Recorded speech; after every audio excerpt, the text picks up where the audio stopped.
अस्सलाम वालेकुम बेटा, मैं हूं आपकी प्यारी सी केमिस्ट्री टीचर हफ्सा राना और ये है आपका फेवरेट केमिस्ट्री चैनल आसान केमिस्ट्री। क्रिस्टलाइजेशन के स्टेप्स को वन बाय वन डिस्कस करते हैं। सबसे पहले बहुत important short question, exam point of view से बहुत इंपॉर्टेंट है। इसका शॉर्ट क्वेश्चन की स्टेटमेंट इस तरह से आती है कि right down the characteristics of a good solvent for crystallisation. Crystallisation के लिए हमने सॉल्वेंट को चूज करना होता है कि कौन सा सॉल्वेंट बेस्ट रहेगा। तो उसके लिए हमें पहले चूज करना होता है और ये चूज करते हैं by hit and trial method.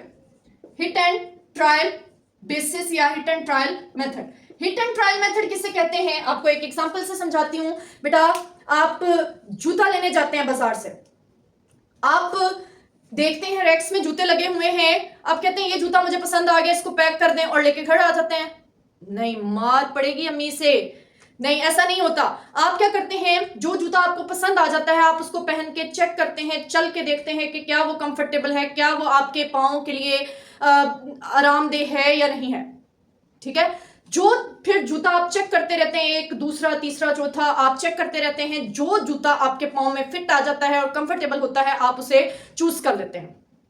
ठीक है, इसको कहते हैं हिट एंड ट्रायल। हिट किया, ये पसंद आया, उसको ट्राई किया एंड देन चेक किया। ठीक है, इसको कहते हैं हिट एंड ट्रायल। इस तरह बहुत सारे सॉल्वेंट्स हैं और सॉल्वेंट को सल्यूट के साथ चेक किया जाता है थोड़ा थोड़ा करके। जो बेस्ट रहता है फिर उसको सिलेक्ट कर लिया जाता है। तो जब हम सिलेक्शन कर रहे होते हैं सॉल्वेंट की तो हमारे जहन में कौन कौन से पॉइंट्स होते हैं, आइए देख लेते हैं। सबसे पहला पॉइंट ये होता है कि इट शुड मींस ऐसा सॉल्वेंट होना चाहिए, it should dissolve a large amount of solute at its boiling point। boiling point पर वो ज्यादा से ज्यादा solute को ऐड कर ले and small amount at room temperature, और room temperature पर थोड़ा सा solute डिसॉल्व हो। ऐसा सॉल्वेंट होना चाहिए कि जिसको जब सॉल्यूट बॉईल करें उसमें डालकर तो वो ज्यादा से ज्यादा सॉल्यूट को अपने अंदर डिसॉल्व कर ले। जी, सेकंड इसकी कैरेक्टरिस्टिक क्या होती है, it should not chemically react.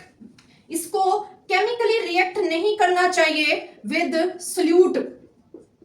Solute के साथ इसको केमिकली रिएक्ट नहीं करना चाहिए। ठीक है, कैसे, जैसे बेटा देखें केमिकली रिएक्ट का क्या मतलब होता है। HCl में सोडियम हाइड्रोक्साइड ऐड किया या सोडियम हाइड्रोक्साइड में HCl ऐड किया तो NaCl और वाटर बनते हैं। जब बेटा NaCl और वाटर बनता है तब HCl और NaOH कंप्लीटली खत्म हो जाते हैं। दोनों आपस में रिएक्ट करके खुद खत्म होकर एक नई चीज बनाते हैं, इसको कहते हैं केमिकल रिएक्शन। लेकिन उधर ही अगर आप NaCl को वाटर में डिसॉल्व कर दें तो कोई केमिकल रिएक्शन नहीं होता। हालांकि नमक पानी में डिसॉल्व हो जाता है लेकिन बेटा उसे केमिकल रिएक्शन नहीं कहते। केमिकल रिएक्शन में क्या होता है कि जो रिएक्टेंट्स हैं वो कंप्लीटली मतलब रिएक्टेंट्स जो हैं वो खत्म हो जाएं और प्रोडक्ट में कन्वर्ट हो जाए। NaCl और वाटर में सिर्फ अट्रैक्शंस होती हैं, ये खत्म नहीं होते हैं। ठीक है, इसको बैक कर सकते हैं। इस NaCl और वाटर वाले जो NaCl को वाटर के अंदर डिसॉल्व किया है उसमें से NaCl को दोबारा से एक्सट्रैक्ट कर सकते हैं। तो ये केमिकल रिएक्शन नहीं है। तो ऐसा होना चाहिए कि सोल्यूट जो है वो सॉल्वेंट के साथ केमिकली रिएक्ट ना कर जाए। ठीक है, next point it should not dissolve the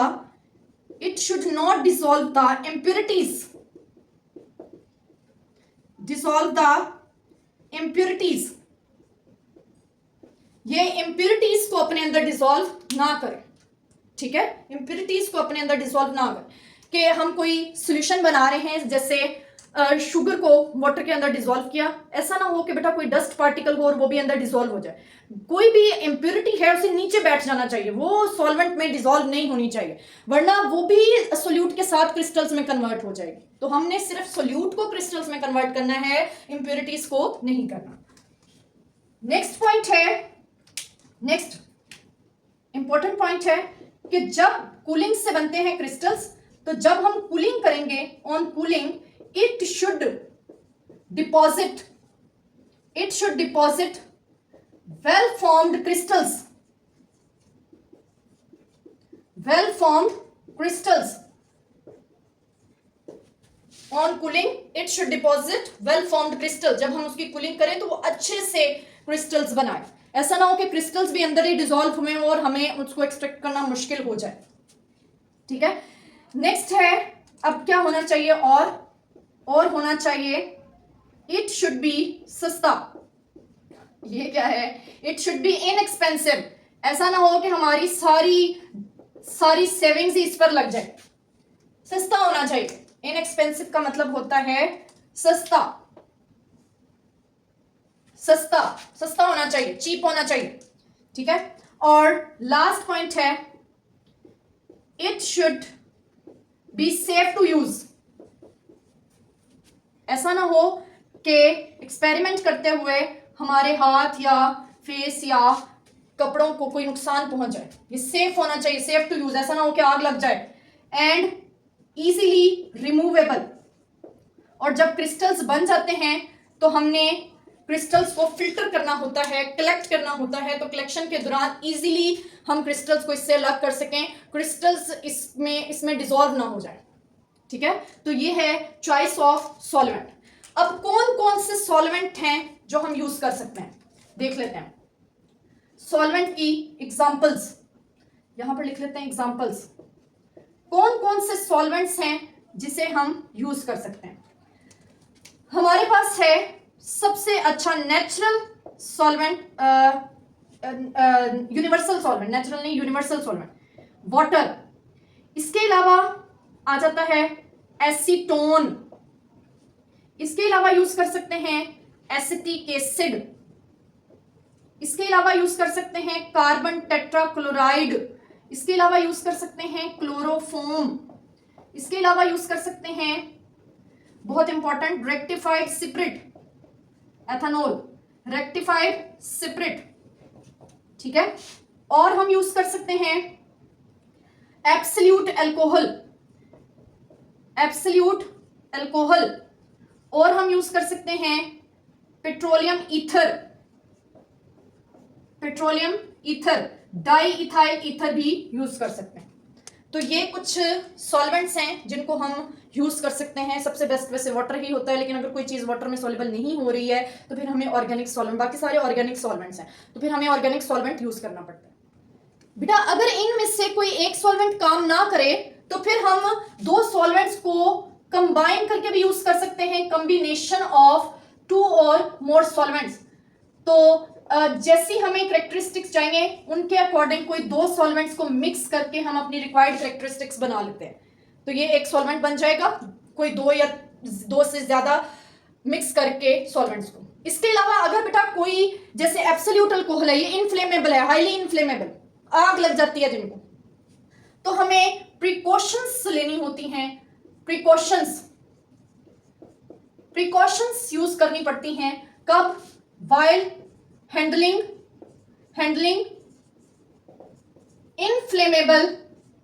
inflammable solvents, क्योंकि हमने हीट करना होता है सॉल्यूशन को सैचुरेटेड बनाने के लिए, तो हमें हीट करना पड़ता है, आग लग जाएगी, तो हमें प्रिकॉशंस लेनी होती है इसकी हैंडलिंग में। ठीक है, ओके, ये है चॉइस ऑफ सॉल्वेंट। इसके बारे में सारी बातें कंप्लीट हो चुकी हैं। अब हम अगले स्टेप की तरफ मूव करेंगे। ओके, सेकेंड स्टेप की तरफ आते हैं, preparation of a saturated solution. Saturated solution क्या होता है? सैचुरेटेड सॉल्यूशन कहते हैं which dissolve as much solute at room temperature. हमने क्या किया, हमने एक सूटेबल सॉल्वेंट, जो पिछला स्टेप हम पढ़ के आए हैं, सूटेबल सॉल्वेंट सिलेक्ट कर लिया, सूटेबल सॉल्वेंट। ठीक है, अब उसमें ऐड करेंगे सोल्यूट ऐड करेंगे। ठीक है, और उसको डिसॉल्व करेंगे, ये बन जाएगा सॉल्यूशन। जब वो डिसॉल्व हो जाएगा, हम और सोल्यूट ऐड करेंगे यहां तक कि ये मजीद सोल्यूट ऐड ना करे और सोल्यूट जो है वो नीचे बैठना शुरू हो जाए। इसको कहते हैं सैचुरेटेड सॉल्यूशन।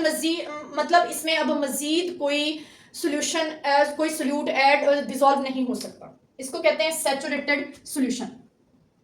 अब इसको डिसॉल्व करने के लिए हम क्या करते हैं, ये जो नीचे बैठ गया था इसको डिसॉल्व करने के लिए हम हीट करते हैं। ठीक है, हीटिंग से ये डिसॉल्व हो जाएगा। ठीक है, तो अगर फिर भी ये नीचे बैठा रह जाए तो हम थोड़ा सा सॉल्वेंट ऐड और कर देंगे ताकि वो इसको अपने अंदर डिसॉल्व कर ले। तो इस पॉइंट पे हमने क्या देखा, after selecting a suitable solvent, after selecting a suitable solvent को सिलेक्ट करने के बाद the substance is dissolved in minimum amount of solvent sorry, और फिर उसको अगर वो ऐड ना कर पाए तो उसे and then heat it. Add अगर हीट करने से भी वो डिसॉल्व ना हो तो add some more solvent if required, अगर चाहिए हो तो फिर थोड़ा सा और सोल्यूट ऐड कर लें। बेटा फिर से बता दूं, हीटिंग करने से पहले जो सॉल्यूशन बनता है वो सैचुरेटेड, और जब हम हीटिंग कर देते हैं तो उसको कहते हैं above the saturation point. Clear है ये पॉइंट? अब हीटिंग के लिए मैं बता दूं, हीट करने के लिए अगर वो सॉल्वेंट जो है इनफ्लेमेबल है तो हीट करने के लिए वाटर बाथ का यूज करें, डायरेक्ट हीटिंग ना करें क्योंकि आग लग जाती है, जैसे एथेनॉल वगैरह अल्कोहल वगैरह है उनको आग लग जाती है, तो यूज वाटर बाथ। ठीक है, अब थर्ड स्टेप की तरफ आते हैं, वो है फिल्ट्रेशन। फिल्ट्रेशन में हम वो जो पीछे हमने एक सॉल्यूशन बना लिया है, अब उसको क्या करेंगे, उसको फिल्टर कर लेंगे। फिल्टर कैसे करेंगे, फिल्टर क्यों करेंगे, ताकि उसके अंदर जो कोई इनसॉल्युबल इंप्योरिटीज रह गई हैं, द इनसॉल्युबल इंप्योरिटीज जैसे कोई डस्ट पार्टिकल्स वगैरह या कोई सैंड वगैरह, कोई भी इंप्योरिटीज जो नीचे बैठ गई थी, impurities are removed by filtration के जरिए उन्हें रिमूव करते हैं। ठीक है, फिल्ट्रेशन के जरिए हम इसको रिमूव करते हैं। ये हमने फिल्टर पेपर लगाकर, फिल्टर पेपर यहां लगा लिया, फिल्टर पेपर ओके, और इसमें हमने फिल्टर कर लिया। अब इसमें एक प्रॉब्लम आता है। प्रॉब्लम क्या है? प्रॉब्लम इज दैट, ये इसका स्टैंड भी बना लेते हैं।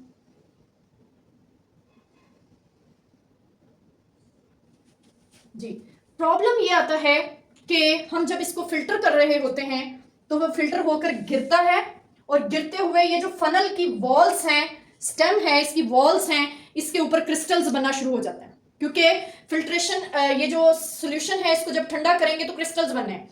वो जब हम फनल के अंदर से डालते हैं वो आहिस्ता आहिस्ता ऐसे आता है और साथ साथ ठंडा होना शुरू हो जाता है, तो उसके क्रिस्टल्स बन जाते हैं।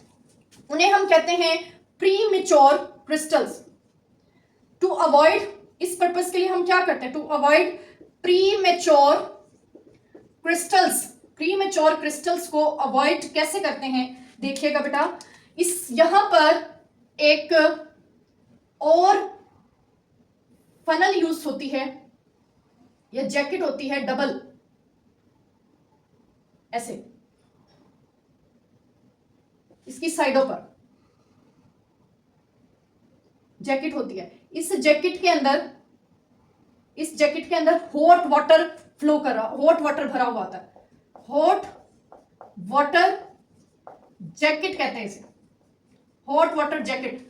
अब वो हॉट वाटर जैकेट क्या काम करती है, वो सॉल्यूशन को ठंडा नहीं होने देती। जब ठंडा नहीं होगा तो क्रिस्टल्स नहीं बनेंगे। तो to avoid premature crystals, hot water jacket can be used. तो हम हॉट वाटर जैकेट को यूज कर लेते हैं to avoid premature crystals. Okay, अब हम आ जाते हैं कूलिंग पर। कूलिंग बेटा करते हैं 3 तरीकों से। 3 तरह की कूलिंग हो सकती है। चेक कर लेते हैं हम कैसी कैसी हो सकती है। कूलिंग 3 तरह से हो सकती है। एक है रैपिड कूलिंग, कि हम उस सॉल्यूशन को उठाकर फ्रिज में रख दें, जल्दी से ठंडा हो जाएगा, रैपिड कूलिंग। एक होती है मॉडरेट कूलिंग, कि हम आहिस्ता आहिस्ता उसको ठंडा करें। एक होती है स्लो कूलिंग, कि हम उसको रूम टेम्परेचर पर पड़ा रहने दें। रूम टेम्परेचर आजकल जैसे रूम टेम्परेचर बहुत ज्यादा है, 42 डिग्री सेल्सियस तक भी है, तो इतने टेम्परेचर पर वो जल्दी ठंडा नहीं होगा, इसको स्लो कूलिंग कहते हैं। अब इन तीनों में जो क्रिस्टल्स बनते हैं वो डिफरेंट बनते हैं। स्लो कूलिंग से जो क्रिस्टल्स बनते हैं वो लार्ज साइज क्रिस्टल्स बनते हैं। लार्ज साइज, बड़े साइज के क्रिस्टल, बड़े साइज के क्रिस्टल, ठीक है, लार्ज साइज क्रिस्टल। क्यों? क्योंकि बेटा एक क्रिस्टल बना, एक और क्रिस्टल उसके ऊपर आके गिर गया, एक और क्रिस्टल आ गया, एक और क्रिस्टल आ गया, इस तरह ये एक क्लस्टर बन जाता है। क्लस्टर बन जाता है क्रिस्टल्स का। तो हमें वो बाहर से क्या लगता है, एक क्रिस्टल, तो वो एक्चुअली होता क्लस्टर होता है क्रिस्टल्स का, तो हम उसे कहते हैं लार्ज साइज क्रिस्टल। मॉडरेट से बहुत अच्छे क्रिस्टल्स बनते हैं मीडियम साइज, और इसी को हम प्रेफर करते हैं, मीडियम साइज क्रिस्टल्स।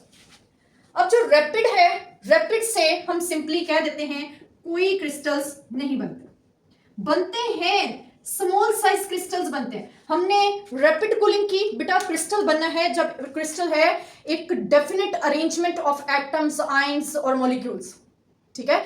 क्रिस्टल कहते हैं जब एटम्स, आयंस और मॉलिक्यूल्स एक डेफिनेट पैटर्न पर अरेंज हो जाएं। अब रैपिड कूलिंग में उन्हें अरेंजमेंट का टाइम ही नहीं मिलता। जब उन्हें अरेंजमेंट का टाइम नहीं मिलता तो वो अच्छा क्रिस्टल नहीं बन पाता। तो हम जो अच्छा क्रिस्टल से मुराद है वो क्रिस्टल ही नहीं होता, हम सिंपल कह देते हैं कोई क्रिस्टल नहीं बनता, ठीक है। तो ये जो कूलिंग है यहां से एमसीक्यू पूछा जा सकता है कि स्लो कूलिंग से क्या होता है या रैपिड कूलिंग से क्या होता है। रैपिड कूलिंग वाला आपसे एमसीक्यू पूछा जा सकता है, तो इसका आंसर है कोई क्रिस्टल नहीं बनता, ठीक है। ओके, तो ये 4 स्टेप्स हो गए हैं। प्रिपरेशन ऑफ सैचुरेटेड सॉल्यूशन हो गया, फिल्ट्रेशन हो गया और कूलिंग हो गया। नेक्स्ट स्टेप देखते हैं कलेक्टिंग द क्रिस्टल्स। क्रिस्टल्स को कैसे कलेक्ट किया जाता है। क्रिस्टल्स जो हैं वो बेटा सॉल्यूशन के अंदर नीचे डिपॉजिट हो चुके हैं, बन चुके हैं। अब हमने उसको सॉल्यूशन में से अलग करना है, ठीक है। सॉल्यूशन नहीं कहेंगे उसको, एक और अब नाम देंगे। कैसे अलग करते हैं, फिल्ट्रेशन उसका सबसे बेस्ट मेथड है। क्या करते हैं, फिल्ट्रेशन। यहां पर बेटा फिल्ट्रेशन के लिए, अच्छी फिल्ट्रेशन के लिए गूज क्रूसिबल यूज कर लिया जाता है, गूज क्रूसिबल, ठीक है, गूज क्रूसिबल। और गूज क्रूसिबल के ऊपर, ये मैंने गूज क्रूसिबल्स को किसके ऊपर रखा है, गूज क्रूसिबल्स को मैंने रखा है वैक्यूम फ्लास्क के ऊपर। यहां से वैक्यूम क्रिएट किया जाता है, ये वैक्यूम अपरेटस है, ये ऊपर है गूज क्रूसिबल। इससे अच्छी फिल्ट्रेशन हो जाती है क्योंकि वैक्यूम तेज हो जाती है, कुछ तो रेट इंक्रीज होता है, इससे हम पढ़ाए हैं, और कुछ अच्छी फिल्ट्रेशन हो जाती है। अब यहां जो लिक्विड आ जाता है, ये जो सारा लिक्विड आ गया है, इस लिक्विड को कहते हैं मदर लिकर, मदर लिकर। और मदर लिकर में से जो क्रिस्टल्स हैं वो यहां पर इकट्ठे हो गए हैं, ये हैं क्रिस्टल्स, क्रिस्टल्स। तो फिल्ट्रेशन के लिए, फिल्टरिंग द सॉल्यूशन, अब चूंकि ये ठंडा हो चुका है सॉल्यूशन, तो फनल से अच्छी फिल्ट्रेशन नहीं होनी है।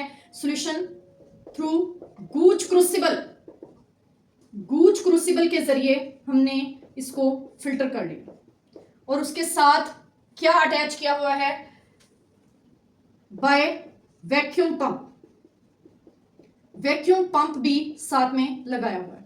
उससे क्या होता है, मदर लिकर अलग हो जाता है, क्रिस्टल्स जो हैं ऊपर गूज क्रूसिबल में आ जाते हैं।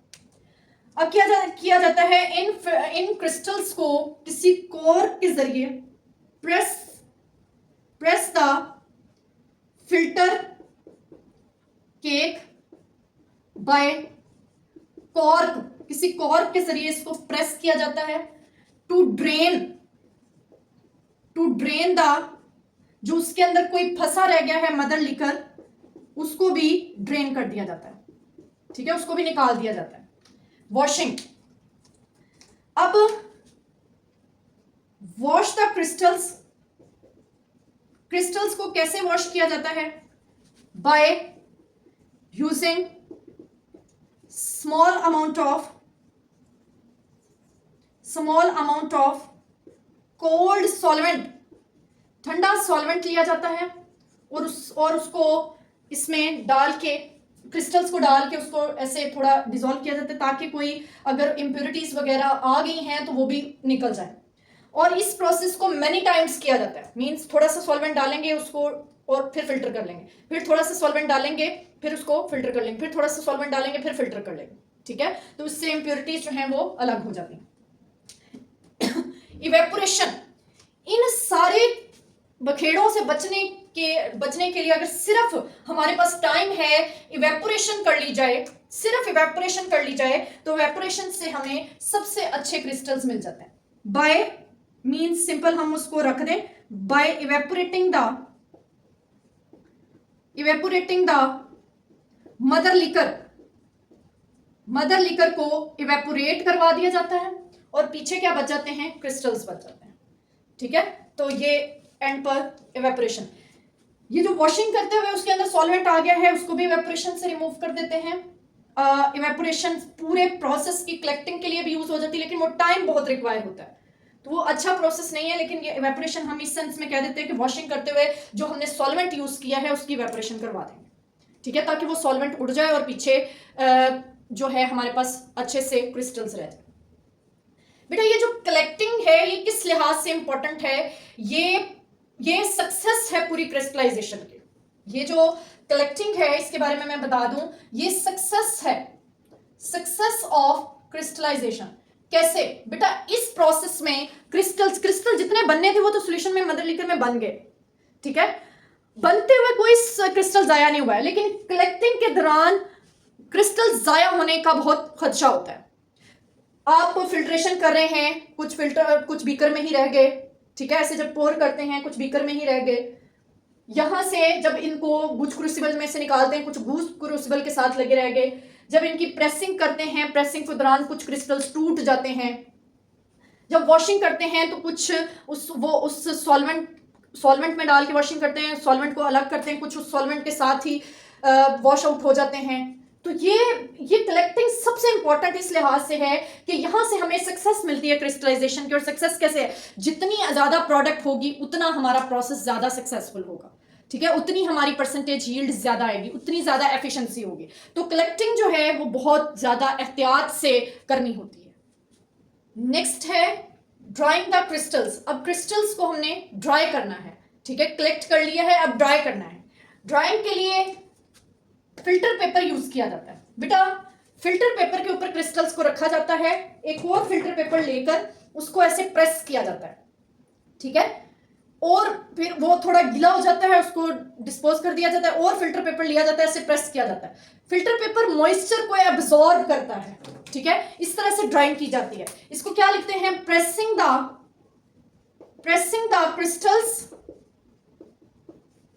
Crystals between the several folds of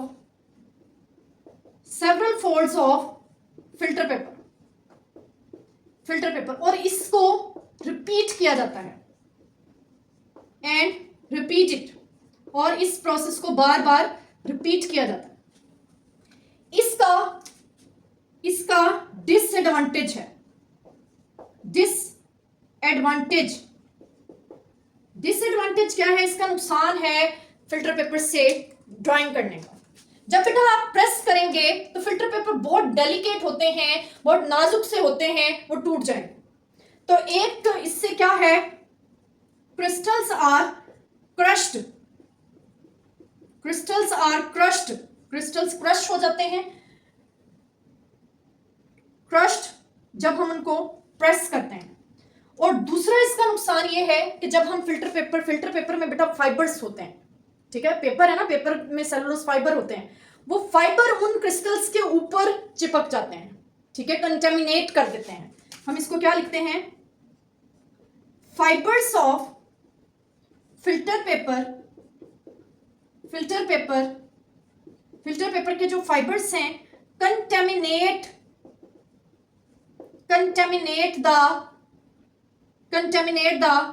crystals को गंदा कर देते हैं, उसके ऊपर चिपक जाते हैं। तो इसलिए ये हम यूज तो कर लेते हैं, लेकिन इसका ये डिसएडवांटेज जहन में हमें रखना होता है। अब दूसरा है ड्राइंग इन एन ओवन भी यूज किया जाता है, लेकिन ओवन को यूज करने की भी एक लिमिट है। क्या है लिमिट? वो लिमिट ये है कि crystals are dried in an oven provided the substance, ऐसे क्रिस्टल्स को हम ओवन से ड्राई कर सकते हैं, substance which do not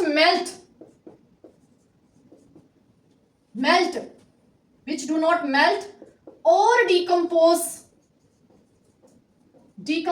above 100 degree Celsius, जो 100 डिग्री सेल्सियस के बाद डीकंपोज ना हो जाए या मेल्ट ना हो जाए, तो हमें ये भी जहन में रखना होता है। थर्ड है वैक्यूम डेसिकेटर। वैक्यूम डेसिकेटर एक ग्लास का बना हुआ लाइक हॉट पॉट टाइप ये एक अपरेटस होता है, ठीक है। इसके ऊपर ऐसे इसका लिड होता है, ठीक है। यहां पर बेटा वॉच ग्लास होती है, वॉच ग्लास के अंदर सुराख होते हैं, ठीक है, ओके। यहां पर नीचे यूज किए जाते हैं ड्राइंग एजेंट्स। क्या किया जाता है कि क्रिस्टल्स को इस वॉच ग्लास के ऊपर स्प्रेड किया जाता है, ठीक है। क्या बताया मैंने? Crystals are spread over watch glass के ऊपर स्प्रेड करते हैं एंड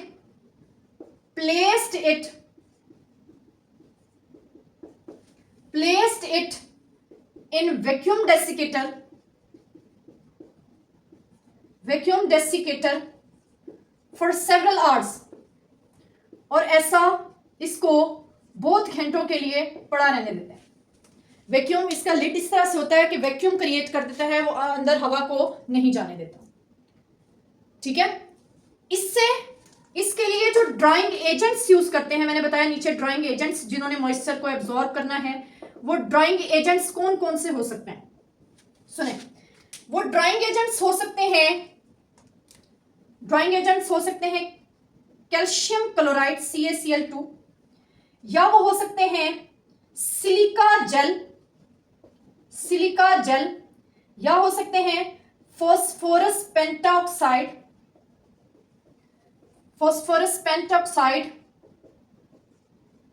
P2O5, या हम कंसंट्रेटेड H2SO4 भी यूज कर सकते हैं। ये हैं ड्राइंग एजेंट्स जो हम वैक्यूम डेसिकेटर में यूज करते हैं। एक और इसके बारे में बहुत इंपॉर्टेंट बात बता दूं, वो शॉर्ट क्वेश्चन भी पूछा जाता है, what is the safe and reliable method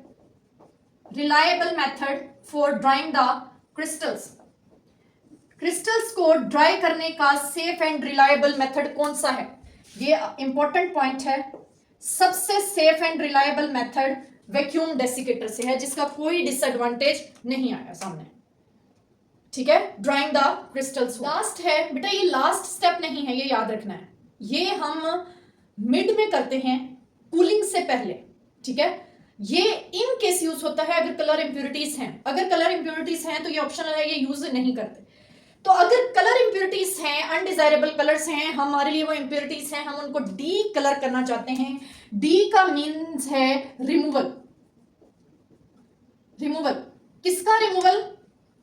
colours की रिमूवल, डीकलराइजेशन। क्या करते हैं डीकलराइजेशन में? क्या करते हैं? बॉइलिंग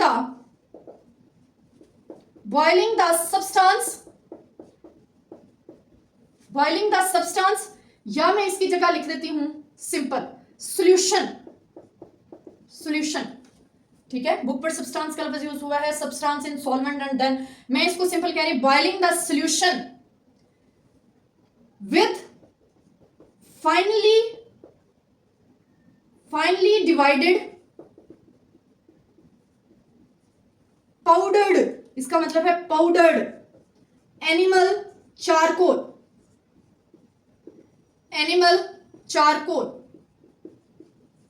इसको ये यूज करके डालकर सॉल्यूशन को बॉयल करते हैं, and then filtering the hot solution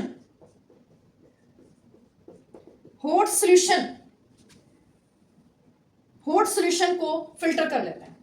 hot solution को करना है क्योंकि अगर ये ठंडा हो जाएगा तो क्रिस्टल्स बन जाएंगे, साथ एनिमल चारकोल भी चला जाएगा।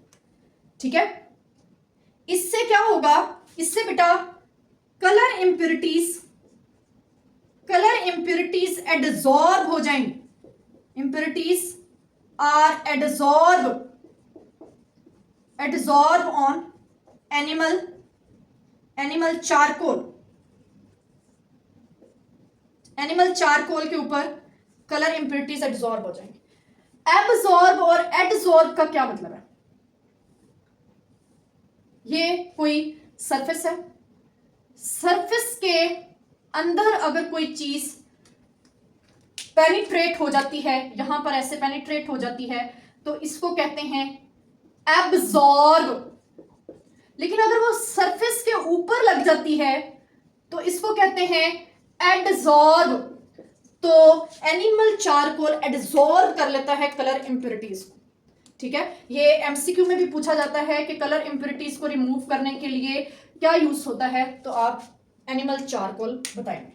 ठीक है बेटा, तो यहां पर हमारा क्रिस्टलाइजेशन का टॉपिक कंप्लीट हो चुका है। इसको शॉर्ट क्वेश्चंस के लिए प्रिपेयर कर लीजिएगा। और decolourisation of the unsaturated solution, undesirable colours एक अलग से शॉर्ट क्वेश्चन पूछा जाता है। ठीक है, अपना ख्याल रखिएगा, हंसते रहें, मुस्कुराते रहें। अल्लाह हाफिज।